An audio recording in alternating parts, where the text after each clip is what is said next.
Today, we're going to talk about something that might be hitting a little too close to home for a lot of us. It's this thing called money dysmorphia. And honestly, understanding it could totally change how you think about and deal with your finances. So let me ask you this. Do you ever look at your paycheck and you know, logically, that you're earning a decent living, but you still have this gut feeling that you're broke? That you're just not doing okay? If you're nodding along right now, trust me, you are not the only one feeling this way. The name for this feeling is money dysmorphia. And probably the easiest way to wrap your head around it is to think about a term you've likely heard before, body dysmorphia. That's when someone has a distorted view of how they look, right? Well, money dysmorphia is pretty much the same idea. It's just a warped perception of your financial reality. So, let's dig into that. What is money dysmorphia really? What happens when what you feel about your money just doesn't line up with the cold, hard facts? Financial therapist Kate Dorman puts it really simply. She says it's that gap between what's actually going on in your bank account and what you perceive is going on. And get this, it can swing both ways. You could be sitting on a pile of money but feel totally broke and anxious all the time.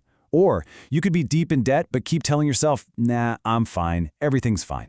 And that disconnect, it can lead to some really self-sabotaging behaviors. On one end, you might have compulsive spending to project an image of success.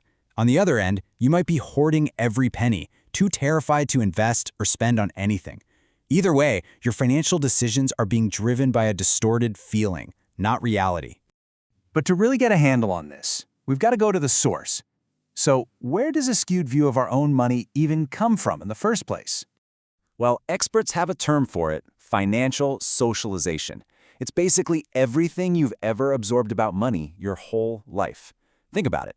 Growing up, was money a taboo topic, or was it something celebrated? All of that, your family, your culture, and oh yeah, the huge one these days, social media, it all shapes your money mindset. And that brings us right to the social media trap. You're scrolling, you see the perfect vacation, the new car, the designer bag, and your brain just can't help but compare your real, messy, everyday finances to someone else's perfectly curated highlight reel. As Kate Dorman says, we're comparing our actual situation to a projection that might not even be real. Okay, so we've covered what it is and where it comes from. Now let's talk about the signs. And as I go through these, I want you to be really honest with yourself and just see if any of these feel a little familiar. You know, when you think about money problems, you'd probably guess the most common feeling is stress, or maybe anxiety. And yeah, those are definitely in the mix. But according to financial therapists, the number one emotion is actually something else, something a bit deeper. It's shame. People feel so much shame around money. And this is so important because shame makes you hide. It makes you feel like you're the only one screwing up, which is exactly what stops people from talking about it or asking for help. So besides that deep feeling of shame, what else can you look for? Well, do you avoid looking at your credit card bill? Do you ever overspend just to keep up appearances?